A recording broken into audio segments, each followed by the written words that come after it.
Très bien, merci. Bonjour à tous. Je vais vous présenter donc des résultats de mon doctorat qui, qui correspondent sur les colmatages des puits à colonne permanente dans un contexte hydrogéologique montréalais. On va principalement se concentrer sur les problèmes de colmatage liés aux espèces carbonatées et à la formation de calcite. Euh, donc, euh, Juste pour faire une petite mise en contexte, donc dans les puits à colonne permanente, comme vous pouvez voir sur le schéma de droite, la pompe submersible est directement installée dans notre puits et donc on vient directement pomper notre eau souterraine qu'on vient envoyer à notre échangeur de chaleur. On peut retourner 100% de notre eau donc dans notre même puits à colonne permanente ou une partie dans un puits d'injection, ce qu'on appelle une saignée. Ce qui fait c'est que cette eau souterraine est directement mise en contact avec notre roche et donc de forage, donc notre massif rocheux. Euh, on peut voir que quand on change la température si notre système n'est pas scellé par rapport à l'atmosphère, on va pouvoir favoriser des dégazages de gaz solubles ou modifier la température. Donc on vient modifier l'équilibre physico-chimique de notre eau, ce qui peut avoir des conséquences sur notre chimie. Comme les puits en boucle ouverte, les puits en colonne permanente sont potentiellement exposés à des processus de colmatage. Cependant, on peut noter que les puits à colonne permanente, ils ont été opérés pendant 10 ans dans des aquifères métamorphiques, notamment aux États-Unis, et qu'ils n'ont pas développé de type de colmatage, de processus de colmatage. Nous, on va justement essayer dans un contexte plus sédimentaire de la région de Montréal, voir si il y a des roches qui sont plus qui, avec des roches donc plus réactives où ça va développer plus ou moins des processus de colmatage, et notamment les carbonates. On s'intéresse aux carbonates parce qu'on sait que quand on a une eau qui est dure, et ben ça va être le principal facteur de colmatage. Et donc c'est Rafferty qui a dit ça, et il a démontré pour des eaux qui étaient d'une sûreté supérieure de 80 ppm et à un pH supérieur à 7. C'est pour ça qu'à Polytechnique, on a déjà investigué ce processus via des simulations couplées. Donc, on a reproduit un puits à colonne permanente et on a modélisé les concentrations de calcium et de son évolution en fonction des opérations géothermiques. Ce qu'on peut remarquer, c'est que lorsque la température augmente, on vient diminuer notre concentration de Ca, comme vous pouvez voir dans la figure du bas. Et ça, c'est à peu près le même concept que lorsque vous faites chauffer votre bouilloire. Si votre eau est dure, ben, vous allez observer au bout de plusieurs années des formations blanches au fond de votre bouilloire ou sur vos éléments chauffants. Donc c'est la formation de calcite.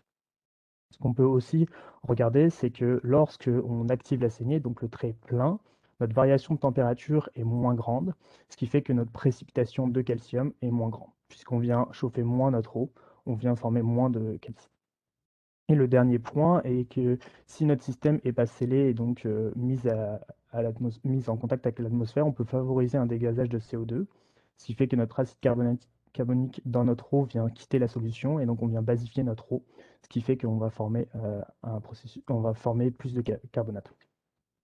Euh, donc si je peux résumer ma problématique et mes objectifs, c'est qu'on a déjà fait des simulations pour les puits à colonne permanente qui représentent les processus de colmatage d'un point de vue carbonate, mais on n'a jamais encore testé d'un point de vue expérimental.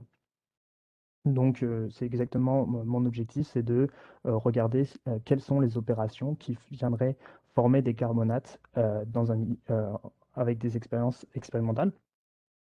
Donc on peut voir est-ce que le débit va influencer ou est-ce que la température va influencer. Cela, on a la chance d'avoir réalisé deux puits expérimentaux, donc un puits à colonne permanente de 215 mètres et à 10 mètres de distance, un puits d'injection de 150 mètres. Pour avoir une meilleure caractérisation de ce site, on a pris trois échantillons de roches randomisés sur notre forage de puits à colonne permanente, puis on a fait une analyse géochimique de cette roche-là. On s'est aperçu qu'on avait principalement de la silice, mais avec des calculs empiriques, on a démontré qu'on avait 12% de roches carbonatées, donc des roches qui sont potentiellement plus réactives. Et ça vient tout à fait se retranscrire dans notre géochimie de notre eau initiale, où on vient voir que notre concentration de dureté totale est supérieure à 130 et notre pH est supérieur à 8. Donc on a des recommandations, des eaux qui dépassent les recommandations faites par FETI, donc potentiellement des problèmes de colmatage via les carbonates. À noter aussi que notre eau était quand même assez désavantageuse. On avait beaucoup de sulfate, des carbones organiques aussi, et un peu de fer. Donc, une eau qui est vraiment classée comme potentielle à colmatage. Ce qu'on peut noter aussi, c'est qu'on a une température initiale de notre eau à 11 degrés Celsius. Pour opérer ce puits, donc ces puits géothermiques, on a eu la chance d'avoir à disposition le laboratoire géothermique, le laboratoire mobile de géothermie, donc un laboratoire qui est installé dans un conteneur maritime, comme vous pouvez voir sur la figure en bas. Ce laboratoire est composé de 4 thermopompes, tous les systèmes mécaniques pour opérer de réelles conditions d'un puits à colonne permanente comme un bâtiment, simuler une charge d'un bâtiment. On a également des installations qui sont plus liées à la recherche. Comme vous pouvez voir sur la figure d'en haut, on a une unité de traitement d'eau souterraine. On a également un système avancé d'enregistrement, donc avec une redondance de débit de différents types. On a des systèmes d'acquisition de température et de fibre optique. Ce qu'on peut noter aussi, c'est qu'on a donc tout ce système d'enregistrement va permettre de nous enregistrer toutes les opérations qu'on fait au fur et à mesure de l'essai. On a aussi 4 points d'échantillonnage. Donc on peut voir le SP1 qui correspond à notre eau souterraine, donc 100% de notre eau souterraine qui est pompée. On a le SP2 qui correspond à notre 100% de notre eau traitée. Notre système de traitement de l'eau est designé pas pour traiter 100% de notre eau, mais juste une partie. Donc on aura le SP3 qui sera le mélange de ces deux eaux-là avant changement de température, puis le SP4 qui correspond à l'eau réinjectée, donc après changement de température. Notre étude, elle s'est étalée sur 260 jours et 50 échantillons d'eau souterraine ont été prélevés, qui fait qu'on a une représentation assez statistique de notre eau par rapport aux opérations. Et c'est comme ça qu'on vient représenter les résultats dans cette première figure. Ce qu'on peut voir, c'est qu'on a fait un mapping de notre eau en fonction de la température. Donc on a les 4 points que je vous ai évoqués juste après, donc le SP1 eau souterraine, SP2 100% de l'eau traitée, SP3 le mélange et SP4 avant le retour à l'eau souterraine. On peut voir aussi qu'en en trait rouge, c'est les concentrations des eaux initiales. Donc, ce qu'on voit, c'est qu'on a divisé nos points de prélèvement en fonction de 2 groupes.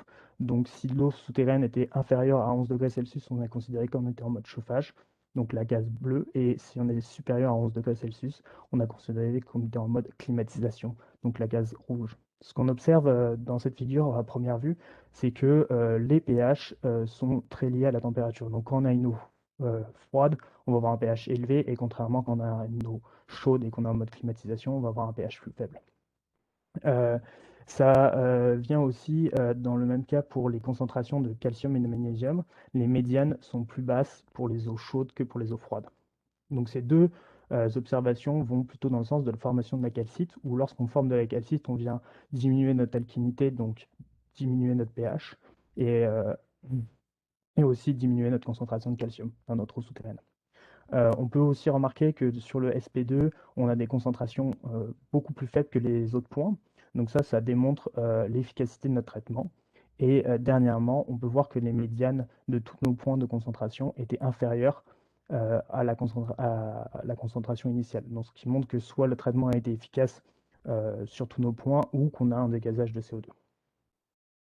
Pour aller un peu plus loin et voir quelles sont réellement les opérations qui vont impacter la concentration, on vient tracer en fonction du temps, donc nos concentrations de CA de tous nos points, nos températures d'entrée en bleu, de sortie en rouge, et en orange les températures de notre puits, et enfin nos débits d'opération.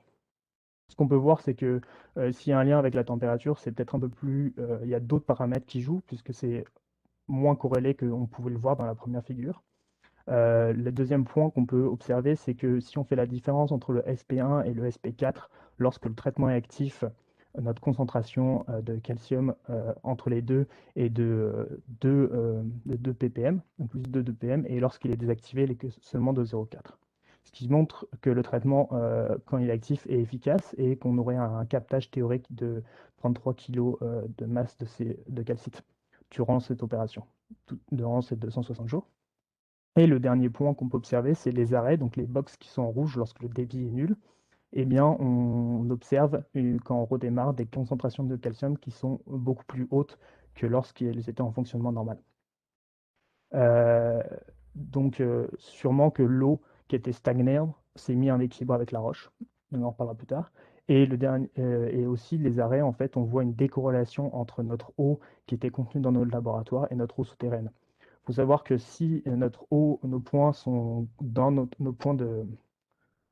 capteurs de température sont dans notre laboratoire, et lorsque l'eau s'arrête, eh bien l'eau vient s'équilibrer avec la température de notre laboratoire chauffé, donc 25 degrés Celsius, comparativement à l'eau qui est souterraine, qui elle vient s'équilibrer avec son eau initiale, donc 11 degrés Celsius. Donc pour aller plus loin et vraiment essayer de prédire nos concentrations de calcium, ce qu'on a regardé, c'est qu'on a pris toutes les opérations que je vous ai présentées avant, on a fait une régression linéaire multiple avec ajout et retrait, et une standardisation de nos coefficients par un Z-score, ce qui nous permet de pouvoir classer quelles sont les opérations avec le plus d'impact. Euh, donc le premier groupe qui sort, c'est la température, et cette température est inversement proportionnelle à la concentration de calcium. Donc plus on augmente notre température, plus on vient précipiter de calcite et donc avoir une concentration de calcium plus basse. Ça va aussi dans le même sens avec la concentration d'équilibre de la calcite, et c'est aussi cohérent puisque la concentration d'équilibre de calcite est dépendante de la température. Notre deuxième groupe, ce sera les opérations, et on a vu que c'était proportionnel aux arrêts. Donc lorsqu'on arrête notre système, on vient augmenter notre concentration de calcite. Comme je disais tout à l'heure, c'était que lorsque notre eau souterraine elle est en circulation et qu'on la traite en fur et à mesure, on vient sûrement abaisser sa concentration de calcium. Et lorsqu'elle est à l'arrêt, elle a le temps de se rééquilibrer avec la roche et donc de dissoudre de la roche pour réaugmenter vers sa concentration initiale. On a aussi les opérations, les modes d'opération. Donc, c'était plus à revenir sur la première figure que je vous ai présentée des résultats, qui, on voyait bien qu'en fonction des opérations, on avait un impact. Et le troisième groupe, ça serait plus lié au débit, où elle était proportionnelle au débit de saignée. Ça, on explique que le fait que l'eau de saignée vient ramener une eau de notre aquifère, et donc inchangée plus haute de nos concentrations initiales. Euh, enfin, pour terminer, je voudrais dire qu'on a rempli nos objectifs puisqu'on a démontré que l'impact de la température, d'un point de vue expérimental, influençait bien la chimie. On a aussi vu que les arrêts étaient un facteur important, notamment avec l'eau stagnante qui vient se rééquilibrer, et le fait qu'elle peut dissoudre la masse de roche pendant les arrêts. Et donc, ça serait intéressant d'avoir un système qui purgerait l'eau des installations durant les arrêts prolongés. On a pu aussi remarquer que des capteurs optiques avaient moins bien fonctionné par rapport aux des capteurs, les capteurs de débit optique avaient moins bien fonctionné par rapport aux capteurs de débit magnétique. Et enfin, que l'opération du traitement avait quand même permis de façon significative à rabattre la calcite en récupérant 33 kg de calcite théorique. Enfin, je voulais dire que notre système a été opéré pendant plus de 3 ans sans dégâts majeurs et sans interruption au colmatage, dans un milieu qui était quand même classé comme très aride pour ces types d'installations. Je voudrais remercier mes partenaires industriels et institutionnels pour m'avoir soutenu dans ce projet. Donc voilà mes références, et si vous avez des questions, n'hésitez pas.